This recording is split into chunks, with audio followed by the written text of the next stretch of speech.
情绪是我们生活中不可忽视的重要部分。无论身处高峰还是低谷，情绪都扮演着关键角色。它如同一面无形的镜子，映照出我们对周遭环境的反应，同时也深刻影响着我们的行为和选择。如果无法驾驭情绪，人生可能因此失去平衡。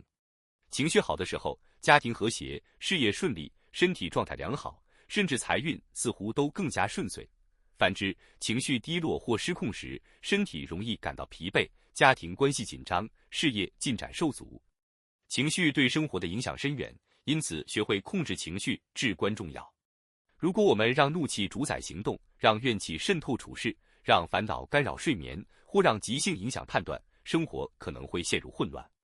清醒时要把握机会行动，迷茫时寻求答案，独处时反思自身，盛怒时按下情绪的暂停键。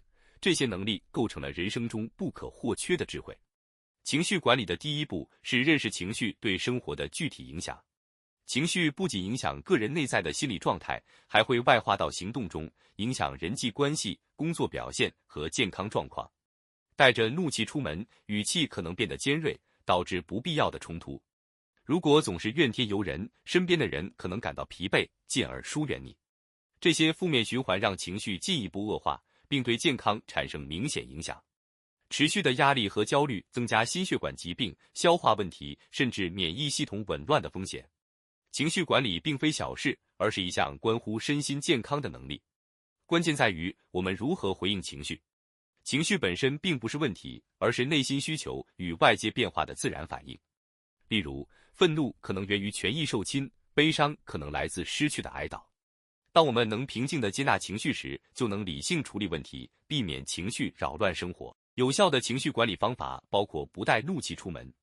当愤怒时，给自己一些冷静的缓冲时间，如深呼吸或短暂离开情境，防止冲动行为。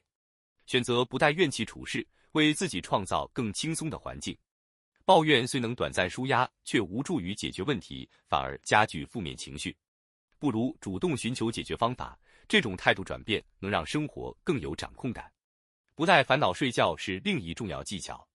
睡眠是修复身心的关键时刻，带着烦恼入睡会影响睡眠质量，进而影响第二天的状态。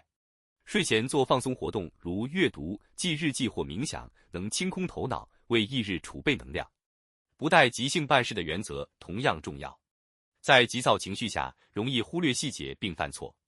当焦虑或急躁时，停下来深呼吸或重新审视优先顺序，能提升行动效率。在不同情境下选择合适的行动策略，能大大提升情绪管理的效果。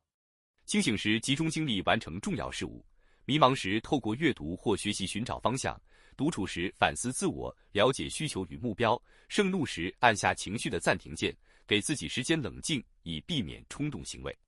掌握这些原则后，我们能更从容应对生活的起伏。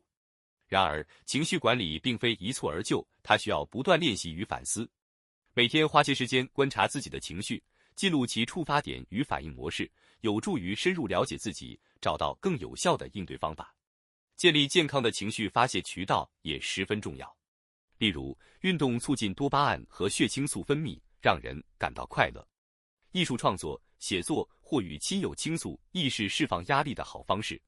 找到适合自己的方法，能避免压力过大导致崩溃。学习心理调试技巧，如冥想、正念练习或深呼吸，有助快速平复情绪，增强内心稳定感。当情绪难以自行调节时，不要害怕寻求专业人士帮助。心理咨询师或支持团体能提供宝贵指导，帮助我们更好应对挑战。情绪是人生的一部分，但不应成为主宰。管理情绪能让生活更平和顺遂，人际关系更融洽，身体更健康。每一次成功掌控情绪，都让我们更接近更好的自己。